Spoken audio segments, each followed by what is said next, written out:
How to sign up for a Betway account. Hi everyone, in this video I'll be showing you how you can sign up for Betway account or create an account on Betway.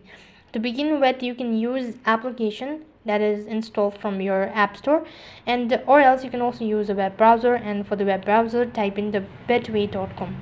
Once you type in betway.com, it's going to take you to the official web page. Here tap the sign up button in order to create an account.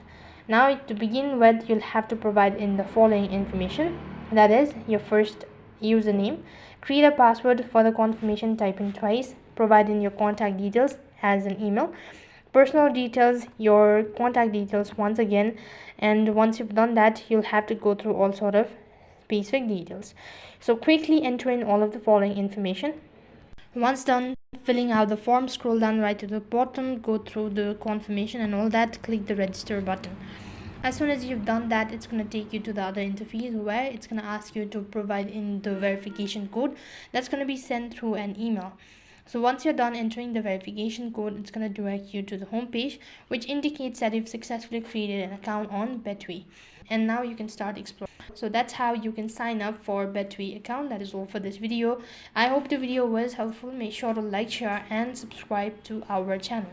Thank you for watching. See you in the next video.